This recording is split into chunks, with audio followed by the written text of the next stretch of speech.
বলুন আপনার সমস্যা কি?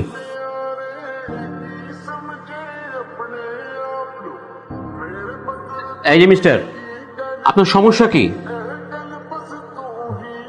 মামলা দিতে আসছি। এখানে তো সবাই মামলা করতে আসে, এটা তো বিয়ে বাড়ি না যে দাওয়াত খেতে আসবে। তারপর কার নামে মামলা করবেন? বাবা মা। মানে কি? আমার জন্মদাতা বাবা এবং মা নামে মামলা দিতে আসছি। কিন্তু কেন?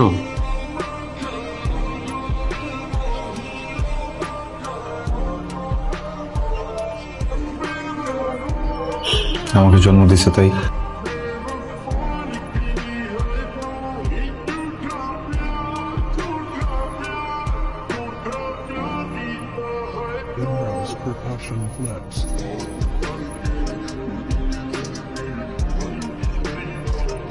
আচ্ছা, তোমার যখন যখন অনেক রাগ ওঠে কত বাজে কেন? যাতে আমার রাগ ভাঙানোর জন্য তুমি বেলি ফুল আমার খোপায় পরিয়ে দিতে পারো। জানি। কিভাবে জানো? বিশেষ নদীর থেকে লেট করে সাথে তোমার সঙ্গে আছে 10 মিনিট দূর থেকে স্পাই প্রেমিকদের মতো তোমার প্রতি কষ্ট।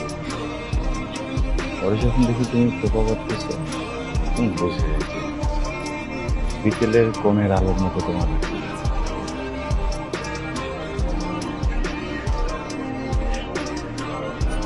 তাহলে এখন থেকে আর খোপা বাদ করো।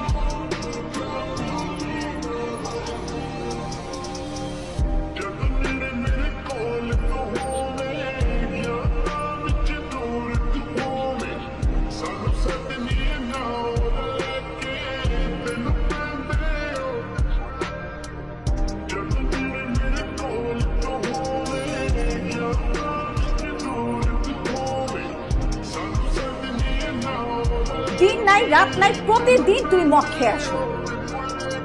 মদ যদি তোমার এতই প্রিয় হয়ে থাকে তাহলে বাড়ি পড়ে থাকো না কেন, বাড়িতে আসো কেন? আমি প্রতিদিন মদ, আমি একদিন মদ খাই উইকেন্ড। উইকেন্ডটা কি তোমার সপ্তাহে 3-4 দিন থাকে?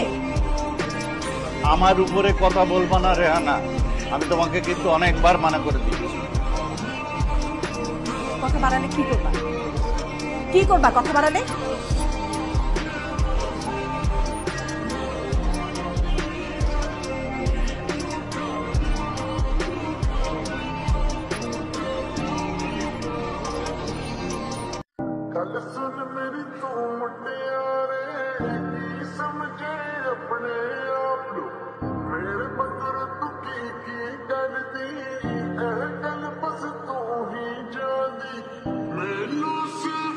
কিন্তু অন্তুর খবর কি? ওর আবার কি খবর? চাকরি করছে আর পাশাপাশি যে বিসিএস এর প্রিপারেশন নিচ্ছে। তার মানে সে বিসিএস ক্যাডার না হয়ে বিয়ে করবে না? তাকে বল ওদের ফ্যামিলি থেকে আমাদের ফ্যামিলিতে বিয়ের প্রপোজাল পাঠাতে, নাকি মেয়ের ফ্যামিলি থেকে আমরাই যাব প্রপোজাল নিয়ে। আসলে তোদের প্ল্যানটা কি, মানে কি ভাবছিস? প্ল্যান মানে? মানে তোদের মধ্যে কোনো সমস্যা নেই তো? না না বাবা, সব ঠিকঠাক। তাহলে ওকে বল ইমিডিয়েটলি আমার সঙ্গে মিট করতে।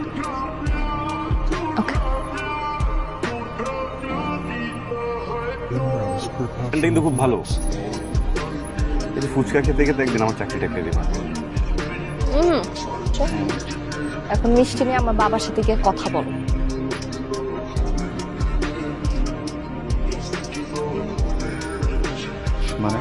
মানে বাবা আমাকে সিরিয়াসলি আলটিমেটাম দিয়ে দিছে, তোমার ফ্যামিলি যাতে বিয়ের ব্যাপারে বাবার সাথে গিয়ে কথা বলে। কি বলতেছো? দেখি আমি তো প্রিপারেশন নিই নাই, তোমার প্ল্যান জানো না। আগে তো বিসিএস দিব, তারপর বিয়ে করবো। বিসিএস এর সাথে বিয়ের কি সম্পর্ক? সব মানুষের গোল থাকে, আমার একটা গোল আছে।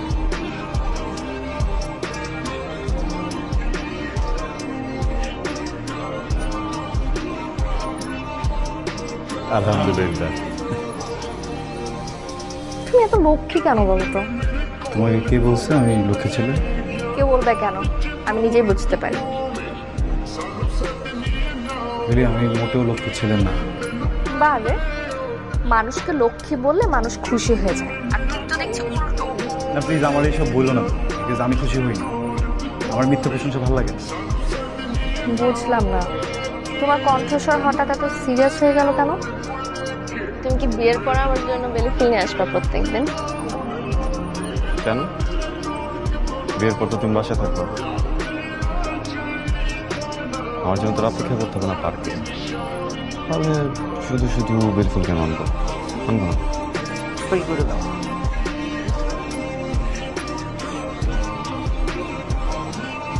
এ কি, এটা তো আমার চেক।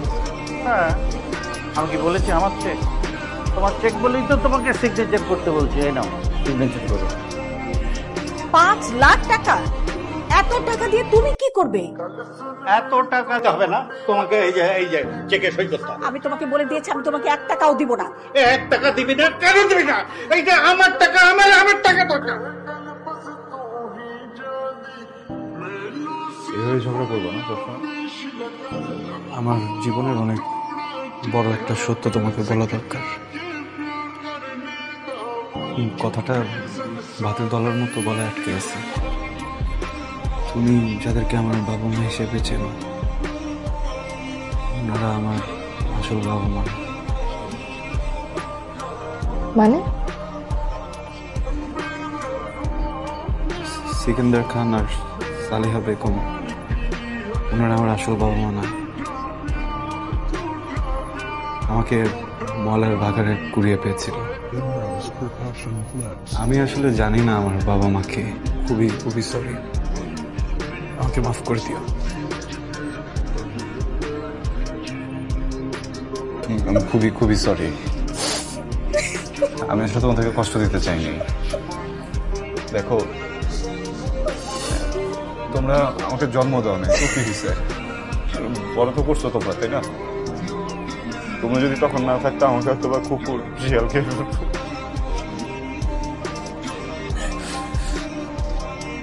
জন্ম পরিচয়হীন একটা জারদ ছেলের সাথে আমি আমার মেয়ের বিয়ে দিতে পারি না। বাবা ওকে জারুচ বলো না।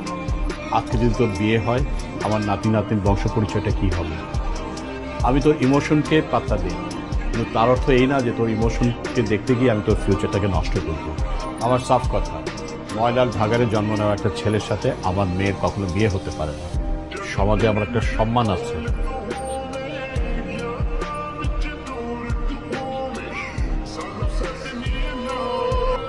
ও তো চলো বিয়ে করে দিই।